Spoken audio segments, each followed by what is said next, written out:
masing-masing menentukan kecil besar. Ini setuju saja.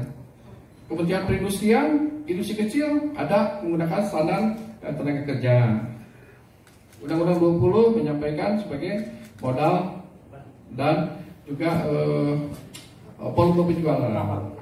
Yang sekarang kita coba samakan gerak melalui Undang-Undang Cipta Kerja. Undang-Undang Cipta Kerja itu mencoba untuk konteks ini, saya nggak mau hal-hal yang lain. Pak Hendrawan ini di Balek ya, Pak Hendrawan, untuk Cipta Kerja. Kita coba satukan definisi supaya apa? Supaya kita sebagai bangsa memiliki pemahaman yang sama tentang UMKM ini. Saya perlu menegaskan ini karena belakangan ini UMKM itu banyak, hampir semua kementerian ngomong UMKM sekarang. Menteri Luar Negeri juga bicara tentang UMKM. Semua. Tapi yang menarik, banyak saat ini media juga menanyakan, Pak, apa artinya UMKM sih?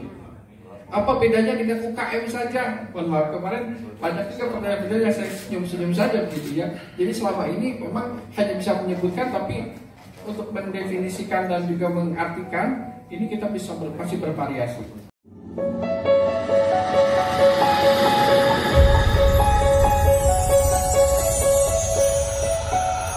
Buka warung di sana, kemudian tadi karena fleksibelnya buka kereta dorong, dihitung 2 kali dan seterusnya. Ya, jadi kita harus kritisi. Nah, saudara-saudara, UMKM di Indonesia ini juga simbol dari kantong-kantong kemiskinan. Saya ini meneliti puluhan tahun di kampus, ya, sampai saya memisahkan UMKM yang mempunyai prospek berkembang baik dengan UMKM yang pasarnya stagnan. Ya, pasarnya tidak berkembang, sehingga mau diapa-apain ya segitu-gitu aja, karena memang pasarnya tidak berkembang. Padahal teori ekonomi mengatakan kalau pasar berkembang, you baru bisa membuat usahamu menjadi besar. Ya. Nah, terus yang ketiga, UMKM Indonesia selain tadi small is painful, ya kadang-kadang sekali lagi pasarnya tidak berkembang. Ini banyak orang terlibat dalam UMKM itu hanya karena dia tidak bisa masuk ke sektor formal. Ya. Menjadi karyawan BNI, Mandiri, Indosemen, BCA itu susah. Ya. Astra International itu sebabnya daripada kita tidak bisa masuk ke sana, kita buying jobs, kita membeli pekerjaan. Ya. Dengan membuat usaha kecil-kecilan. Jadi usaha kecil-kecilan ya menunjukkan bukan karena kita begitu entrepreneur, mempunyai semangat kewirausahaan yang tinggi, bukan. Ya, tetapi karena kita kepepet. Manajemen baik kepepet. Ya. Itu sebabnya Abhijit Banerjee